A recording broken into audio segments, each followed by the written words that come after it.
원인치님 슈퍼챗으로 엉남이형 차트 보면서 궁금한 점이 생기는데 볼륨은 어떻게 공부하면 좋을까요? 볼륨에 대해 세세하게 한번 짚어주세요. 볼륨에 대해서만. 비트는 초기에 누가 책으로 해서 얼마큼 갖고 있는지 다 좀 달라서 주식으로는 좀 더 정확하거든요. 뭐 얘기해주면 좋지? 작전주 한번 볼까요? 작전주가 진짜 차트 공부하기에는 기가 막히긴 해요. 근데 나도 안 봤는데 여기서 털었고 여기서 털었고 여기서 털었고 여기서 많이 털었고 어쨌든 이제 두 가지만 말씀을 드릴게요. 일단은 기본적으로 다 아실 수도 있는데 바닥에서는 세 개를 말씀드리겠구나. 자, 상승하면서 볼륨이 터지는 경우, 하락하면서 볼륨이 터지는 경우가 있어요. 이것도 고점 저점에 따라 다르네. 이거 어떻게 설명해 줘야 되지? 일단 기본 첫 번째 바닥에서 볼륨이 터진다는 건 굉장히 좋은 신호거든요. 근데 지금이 바닥인지 아닌지 어떻게 하냐, 이 질문이 있을 수도 있는데, 대표적으로 우리나라에서 테마주라고 하면 진짜 여러 가지 테마주가 있지만 가장 돈이 많이 몰리고 가장 크게 해먹고 가장 유서가 깊고 가장 좋은 테마주라고 해야 되나? 이거 좋다고 하니까 작전주 이렇게 그러네. 어쨌든 그게 대한민국에서는 뭐니 해도 어떤 테마에도 비교 안 되는 게 대선 테마주거든요. 우리나라 친구들 맨날 정치 때문에 관심 많고 싸우고 치고받고 장난 아니잖아. 얼마 전에도 그 청담동 게이트 때문에 말 많았고. 근데 하물며 제 대통령이 바뀌는데 나라의 리더가 바뀌는데 관심이 많죠. 그래서 그런데 어쨌든 자, 덕성이라는 종목이 2015년도에 이게 한 2,000원대 하는 종목이 15,000원까지 올라갔어요. 계속 떨어졌어요. 유의미한 볼륨이 없어요. 그러다가 바닥이라 함은 여기에서 갑자기 큰 볼륨이 생겨요. 언제냐? 19년도 7월쯤에 그렇죠? 올라오면 큰 볼륨이 커져. 이게 이렇게 고점에서 설거지하고 털어먹을 때도 이만큼의 볼륨이 없었어요. 예전에 작전을 쳤을 때도. 그럼 이번에 크게 뭔가 여기저기 이렇게 큰 바닥에서 거래량이 일어났다는 거는, 실제로 덕성 같은 경우는 저도 내 평단가 얼마지? 제 평단가 얼마죠, 여러분? 나 엄청 저가에 들어갔는데 이제 기억도 안 나네. 3,000 얼마인가? 4,000원인가? 이때 들어가서 여기에 팔았거든요. 6,000원에 들어갔나? 4,000원에 들어갔나? 아무튼 수익 엄청 많이 냈잖아요, 이 종목. 방송에서도 추천드렸었고. 아무튼 그 윤석열 대통령님 테마주였어요.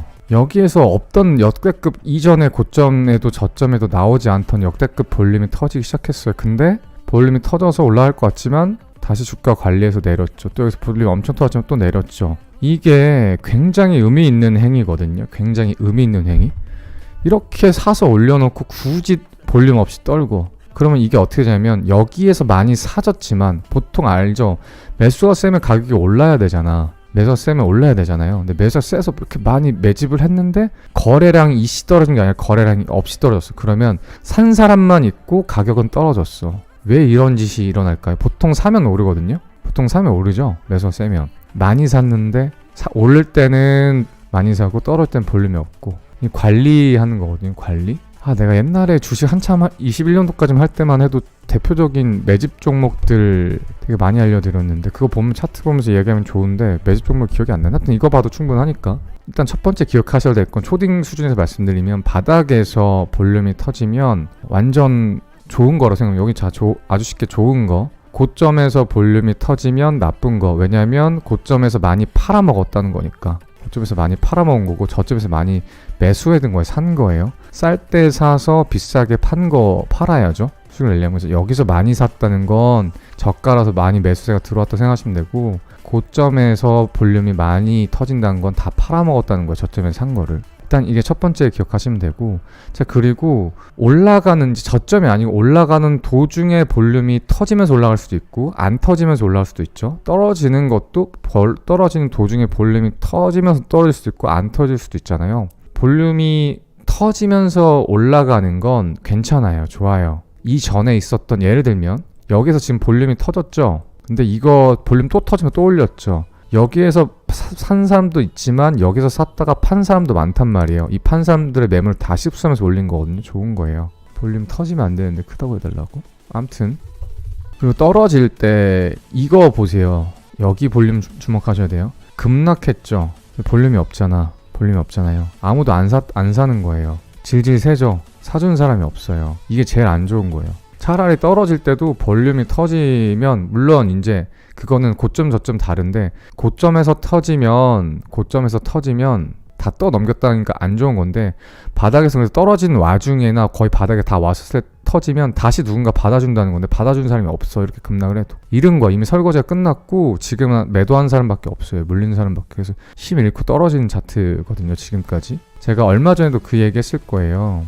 지금 여기 비트가 누가 봐도 바닥 부근인데, 바이낸스도 그렇고 뭐 다른 코인베이스 차트를 봐도 여기 보면 볼륨 많이 늘었잖아요. 굉장히 좋은 신호라고 했죠. 바닥 부근에서 볼륨이 터진다는 거. 여기 차라리 힘이 없으면서 볼륨이 안 터지고 빠졌으면 매수세가 없다는 건데, 누군가는 받고 있다는 거거든요. 악재 때문에 던지는 비트를 누군가는 받고 있다고. 받지 않으면 볼륨 없이 그냥 호가창이 비었기 때문에 체결이 안 되면서 떨어지기 때문에 가격은 많이 떨어지는데 볼륨이 없어요. 이게 대표적인 게 방금 보여드린 덕성이라고. 왜냐면 대선 끝나고 이미 여기서 설거지 다 했잖아요. 설거지 다 해서 이제 더 이상 다 팔아먹을 것도 없고, 플러스 사줄 사람이 없어. 지난 대선 테마주를 왜 사줘? 이미 끝난 차트를. 그쵸? 급락을 해도 아무도 안 사줘요. 달라요, 비트랑 이더랑. 비트는 이 부분에서 지금 볼륨이 터졌고, 이더랑 이런 작전주는 이미 끝난 거기 때문에 비트는 그래서 안 끝났어요. 그래서 제가 지난 방송에서 볼륨 이렇게 터진 게 좋은 거라고, 볼륨 없이 흘렀으면 계속 흐를 가능성이 있는데 긴 L자형 바닥 흐름이 나오는데 그렇지 않다고. 일단 이거를 이제 두 번째로 알아두시면 되고, 그렇죠? 볼륨이 터지면서 방향의 추세가 나오는지 일단은, 그다음에 떨어질 때든 오를 때든 그거 아시면 되고, 그다음에 내가 3개 말하려고 그랬는데 정리해서 뭐 말하려고 했지?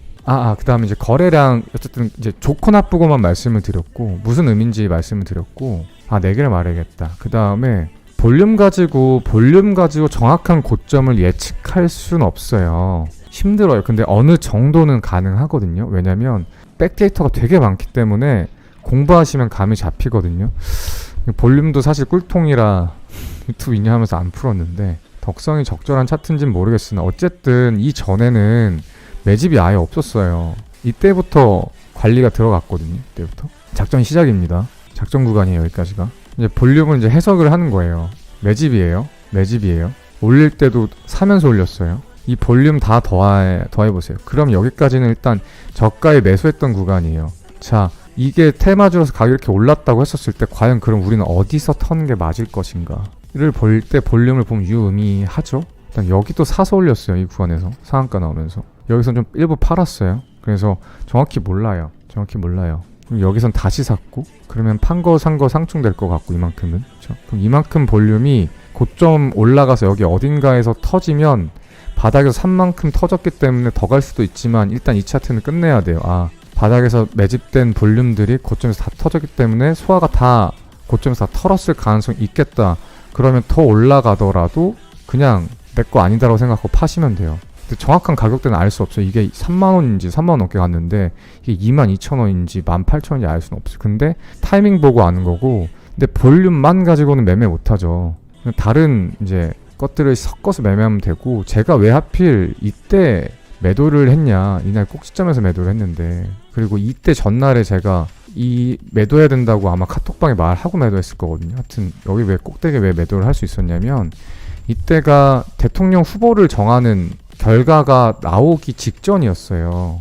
국힘에서 그때 윤석열 그 당시 이제 당선이 아니구나. 어쨌든 이제 당별로 국힘에서 누굴 뽑을까 했었을 때 윤석열님하고 대통령님하고 그 당시에 홍준표님하고 님이라고 해야 되나? 아무튼 경합을 벌이다가 대선 주자가 결정이 되는 날이었거든요. 나기 직전이었어요. 근데 윤석열이 딱 되면은 올라야겠죠? 하지만 늘 얘기하잖아요. 주가는 킹반영, 선반영이다. 이미 여기서 다 터는 거야. 제로 소멸. 알죠? 킹반영, 제로 소멸 기억하세요, 늘. 그래서 당선이 돼도 떨어져요. 대통령 당선돼도 떨어져. 후보가 돼도 떨어져요. 이 사람이 탈락하고 이 사람이 합격했으면 홍준표 관련주는 소멸하고 윤석열 관련주 올라야죠. 아니야. 둘 다 떨어져. 제로 소멸로. 킹반영. 그래서 떨어져요. 그래서 경합 중에 발표날 직전이 이날이에요. 그래서 이때 전 팔았어요. 왜냐하면 제로 소멸 되기 직전이니까 지금이 고점이다 생각하고. 그래서 여기에서는 최고점인지 못 팔았지만 서브로 여기에선 팔았어요. 아무튼 그래서 이런 것까지 섞어서 보면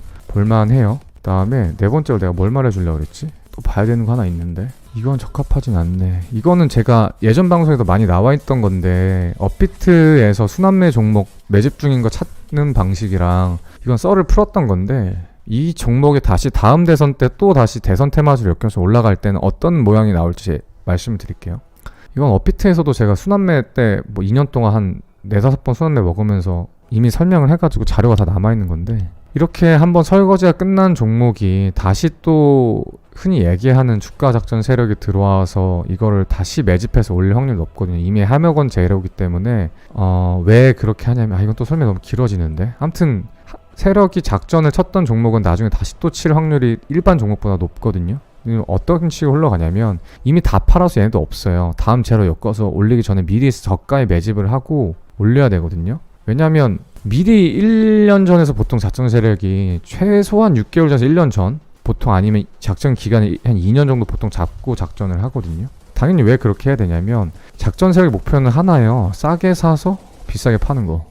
근데 그러면 이게 좋은 올라갈 만한 재료가 있다고 소문이 나면 이미 가격이 올라가 있어. 그럼 이건 그들이 사면 더 올라가져요. 그렇죠? 불 붙은 집에 기름 붓는 거죠. 이미 막 상승 중인데 세력이 사봐 더 올라요. 그게 아니고 그들의 목적은 가격이 오르지 않게 소문 안 나게 매집하고 있다는 걸 모르게 조용히 저가에 많은 물량을 매수했다가 나중에 재료가 터졌을 때 고점에 최대한 많은 물량을 매도하는 게 목적이잖아요. 어떻게 되냐면 여기서부터 주가 관리가 들어가요. 보통 박스권이라고 하거든요. 올라가는 캔들에는 볼륨이 많은데 떨어지는 캔들은 볼륨이 없어요. 하락을 해요. 아무도 지금 이 테마주에 관심이 없어요. 작전 끝났다는 거 다 알기 때문에. 근데 또 올라가는 캔들은 볼륨이 많은데 떨어지는 캔들 볼륨이 없어. 근데 고점과 저점이 갇혔어. 주가가 관리하고 있는 거거든요. 이 말은 뭐냐면 올라갈 때 볼륨이 많다는 건 많이 사서 올렸다는 거예요. 근데 팔았는데 많이 팔지 않았어. 그러면 이 가격에서 많이 사기만 했다는 거예요. 그쵸? 이 가격에 많이 샀어요. 이거 반복해요. 이 가격에 또 많이 샀어요. 또 반복해요. 이 가격에 많이 샀어요. 작전 세력의 목표는 뭐라고? 저가 바닥권에서 많이 사는 게 1차 목표라고 했죠. 그럼 이렇게 형성이 돼요. 박스권에 갇혀서 올라갈 때는 거래량이 없고 떨어질 때는 거래량이 올라갈 때 거래량이 많고 떨어질 때는 거래량이 없다. 그러면 매집 중이다 라고 보시면 돼요. 매집 중이다. 그래서 제가 옛날에 작전주 따라잡기를 할 때 많이 했던 게 뭘 했냐면 그날 거래량이 정확히 나오잖아요. 주식 같은 경우에. 그래서 올라갔었을 때의 거래량 그러면 그 다음에 떨어졌을 때 거래량 계산하고 그 다음에 이 거래량 곱하기 가격하면 평단가 나오거든요. 기간 동안. 그래서 평단가 뽑아요. 그럼 세력 평단이 나와요. 그러면 세력 평단 뽑아놓고 이 주가가 떨어지면 세력 평단도 떨어지면 매수해요. 올라가면 관망해요. 떨어지면 매수해요. 이러면 뭐가 돼요? 세력 평단보다 저가 매수할 수가 있어요. 그러면 세력이 손절을 쳐도 나는 세력보다는 손절을 더 안 쳐. 이런 식으로 작전주 따라잡기 했었거든요. 아무튼 그래서 이것도 기억하셔야 돼요. 이랬다가 매수 타점이 언제냐면 이것도 설명해줘야겠다. 그래서 처음엔 제가 이렇게 이 작전주가 이렇게 세력이 매집을 적게 하는구나 알고 나서 이 방법을 했었어요. 평단 여기면 여기서 매수하고 또 떨어지면 또 매수하고. 근데 보통은 통하는데 가끔 이런 게 있어요. 이 매집을 3개월만 하면 좋은데 한 1년 반 동안에 이러면 1년 반 동안 수익이 없거든요.